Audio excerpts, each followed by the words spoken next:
Welcome to Sahityangan. I am Narayanji Misra with my audio article series, and today I am going to talk about poetry. Well, like most of the precious things of the world, poetry also can't be defined.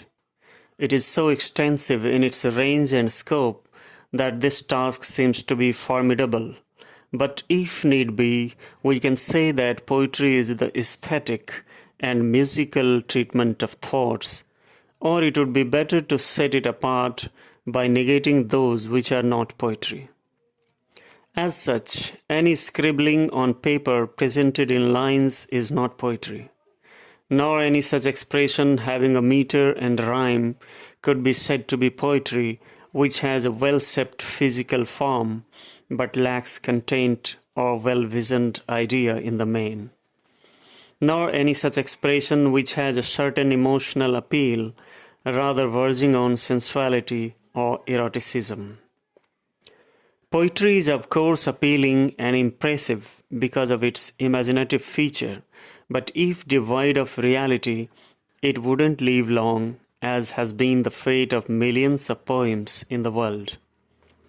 Even today, in the world of propaganda and publicity, any serious treatment of poetry proves to be commendable.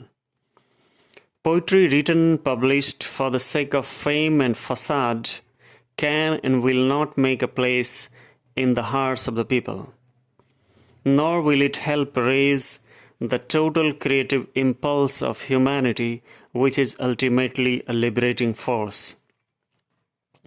Poetry, then, is a reworking on our observations, as if relooking at the world in a broader perspective, so that the stranded factors could well be synthesized and the universe be the universe in its true etymological sense, taken as the opposite of diverse.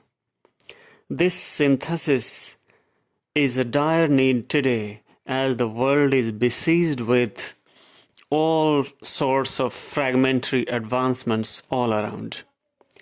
Poetry can save the world sympathetically just by presenting real things beautifully in a universal manner, where people, in spite of all sorts of differentiations, could find a rock-solid background of humanity, peace, and love.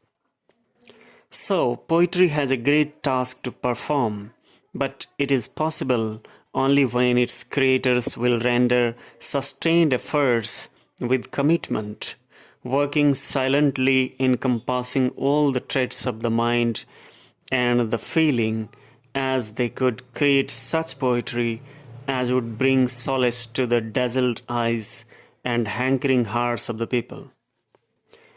As far as elements of poetry are concerned, they must be understood and worked on, and during studies of good poetry, they will take care of their own. But one thing which must be paid attention to is leading a life open to sensitive response on the part of a creative person, so that the ideas molded by them could be authentic and fruitful to themselves and others. Progression of ideas and actual life should go in unison, so that the words written on paper could enlighten the readers in a genuine way. It is good that so far I have not defined poetry. Let it be an exploration. Let's handle it carefully. It's such a beautiful thing. Let's befriend it. Let's befriend it. Let's befriend it. Thank you all. Bye.